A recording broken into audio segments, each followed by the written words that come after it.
Training to avoid injury is one of the foundations of Phase 4 Gym, founded by physical therapist Robert Forster. He worked with professional athletes who were sidelined by injuries and decided to do something about it. I realized most people I was treating in physical therapy are there because they got injured training. We want to get you going on a right path in the beginning. Two pros who benefited from Forster's therapy are Pete Sampras and Maria Sharapova. Maria's young, and it was fun to work with her camp because we can make an impression on a long-lasting career. For Pete, it was about saving his career. I herniated my disc. Bob did some rehab for about 6 weeks and really sort of saved my year.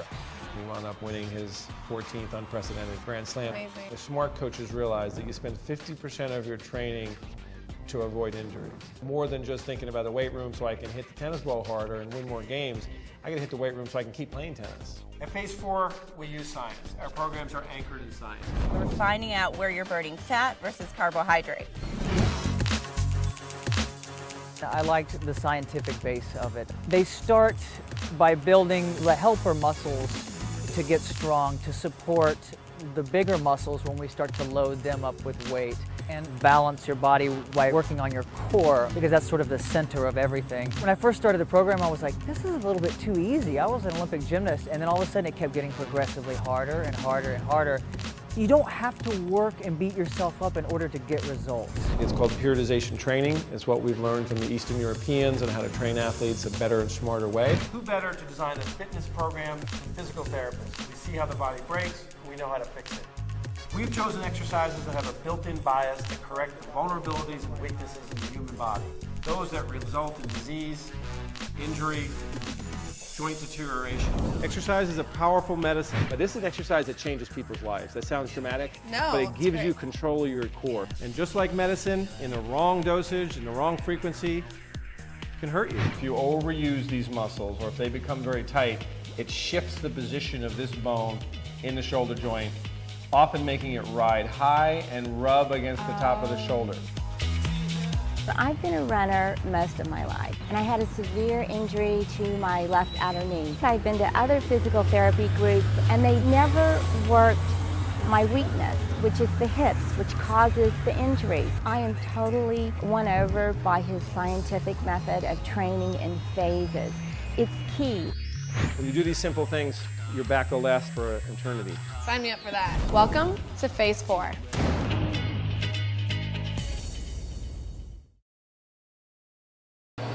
He used to eat burgers and shakes the day before we would have a fight just to try to get up to 145 pounds. The guy walks around at 142, 143. Joe should be fighting at 35. Joe definitely fits in the 135 division, and I think he's going to do really well there. I learned that I was in the wrong weight class. I believe always it doesn't matter, you put him in front of me, I can beat you. But you know, at that top level, fighting for that belt, 5, 10, 20 pounds is a big difference. Moving to the bantamweight division has given Warren's career a sense of renewal. He's finally fighting on an even playing field. And to further boost his chances for a second title, he's found the secret weapon. That boy, Joe, that boy, you're looking good, you're looking good. Focus, intensity. Bob Forster is a world-class physiologist who has worked with high-level athletes, including Kobe Bryant, Maria Sharapova, and Chael Sonnen. He's using the world's most advanced technology to measure Joe's fitness and make sure he's on track for his upcoming fight. Okay, the basic purpose of this test is to figure out how big Joe's engine is. So if we can measure the gas going in and out of the engine, and we can't look under the hood, we know then we can make an inference if he has an 8-cylinder or 12-cylinder engine. I'm in the elder class of fighting, so I need to be as smart as possible.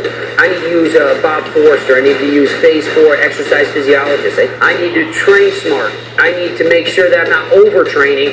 I need to make sure that I'm just doing everything humanly possible to be physically ready. Here's the last round now. You're going to push it down, Joe. Focus. You got it, He's tired, Joe. You're going to push through it. Push. We're going to get to your max. He's screaming in my ear. I'm trying to stay focused. You got it, Joe. You got it. Come on. Don't give up on me now, Joe. Push it. You have the Bane mask on. You can't breathe.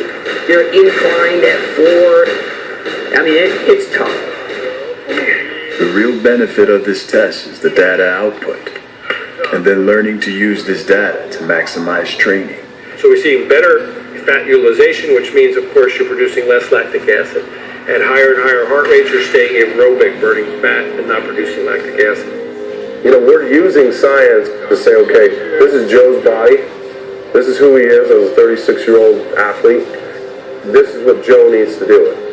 You see, Bernard Hopkins is 40 years, 45 plus, winning world titles still. If Joe continues to learn and continues to stay relaxed and comfortable in his surroundings and with his team and his training, he'll be on top. Randy Couture pioneered the so-called elder class of fighters thriving in MMA and believes Warren is on the right path. I think, fortunately, as we get older, we get smarter. Joe, when he was younger, he just trained hard. Now I think he's not just training hard, he's training smart. He's becoming a student of the game.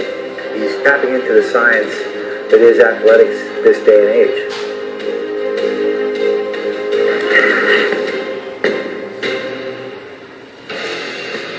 You put